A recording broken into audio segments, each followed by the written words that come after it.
King Hussein of Jordan, the late father of Princess Haya, ruled for almost 50 years, and his palace was filled with drama and intrigue. The stories of his 4 wives, who experienced both joy and disappointment, continue to resonate. In today's video, we will explore who the king's favorite wife was, the intrigues involving Hussein's mother, and why there's lasting tension with Queen Noor. Let's dive into this story. Ascending to the throne at the age of 16, King Hussein of Jordan held his reign for 47 years until his passing in 1999. Throughout his rule, the monarch had 4 wives, who collectively bore him 12 children, with an additional girl adopted into the family. Each of the king's wives expressed their love in unique ways, striving to provide a better life for their children. Amidst familial dynamics, Hussein's spouses also faced intense conflicts with his mother, Zain. Interestingly, the mother-in-law harbored disdain for her daughters-in-law, irrespective of their positive qualities. Paradoxically, it was Hussein's mother who arranged the marriage for her 19-year-old son, selecting a girl named Dina from an aristocratic Arab family. Although Dina was beautiful and educated, she shared few common interests with her husband. Despite this, Hussein's mother perceived the princess from a Hashemite family as an ideal match and independently orchestrated the engagement, with the young king reluctant to contradict her. Notably, the girl was 7 years older than the groom, a rarity in Eastern traditions. Immediately post-wedding, Dina ascended to the status of queen, and within a year, she gave birth to a daughter, Aliyah. Dina, beyond her beauty, proved to be remarkably ambitious, actively seeking a role in Jordan's governance and exerting influence over her husband. This dynamic led to a diminishing role for Zain, the mother, in state decisions, perceived by her as a betrayal. Determined to dismantle her son's marriage, Zain, with her significant influence in the palace, orchestrated successful intrigues that tarnished Dina's reputation in the eyes of the young monarch. Consequently, 2 years after the wedding, the couple divorced.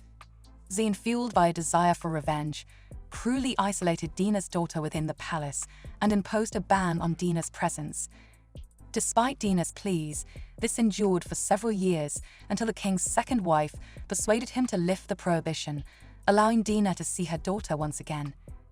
King Hussein independently chose his second wife, defying his mother's intentions to select a daughter-in-law according to her preferences.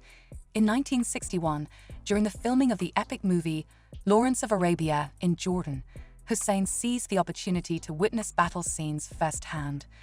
It was on this occasion that he encountered his future wife, Englishwoman Antoinette Gardiner. Despite opposition from the king's mother, they married in 1961. Antoinette, deeply devoted to her husband, embraced Islam and adopted the name Muna al-Hussein, signifying Hussein's wish. During their 9-year marriage, the couple had 4 children, including Abdullah, who later became crown prince, and following his father's death, the king of Jordan. Despite Hussein's efforts, his mother, Zain, vehemently opposed granting Muna the title of queen. Zain argued against it, citing Muna's non-aristocratic and non-Arab origin. Hussein could only bestow upon his wife the title of princess. Openly disliking Muna, Zain successfully orchestrated her divorce from her son in the early 70s. The king was introduced to the captivating Palestinian, Aliyah, by his mother. Hussein, deeply smitten, chose her as his second wife. However, Muna resisted sharing her husband, leading to a divorce that stirred a significant scandal in the Middle East. Aliyah, the daughter of a Palestinian diplomat, later became King Hussein's third wife, proving to be, perhaps, his greatest love. Their marriage in 1972 granted her the title of queen. In contrast to the domestic Muna, Aliyah, an active and educated woman, took charge of education and medicine in Jordan, overseeing the opening of numerous modern schools and hospitals. She played a pivotal role in securing suffrage and various freedoms for Jordanian women. Aliyah's presence at social events and her egalitarian interaction with the common people endeared her to the Jordanians, who embraced their new queen with democracy and kindness, literally carrying her in their arms. Following a similar path, King Hussein shared the happiest years of his life with Aliyah, as attested by his relatives. Aliyah, who bore 2 children, including Princess Haya, and adopted an orphan from Palestine, brought joy to the monarch. However, the bliss was short-lived. 4 years into their marriage, the vibrant queen met a tragic end in a helicopter crash while returning to Amman from a hospital for refugees.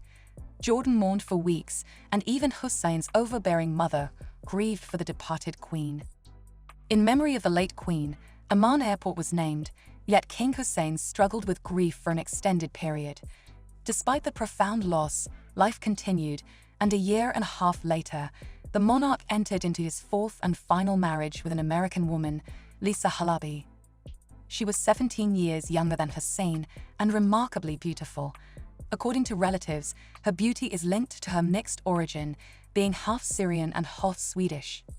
Ironically, the future Queen of Jordan crossed paths with Hussein at an airport named after Elia, her predecessor.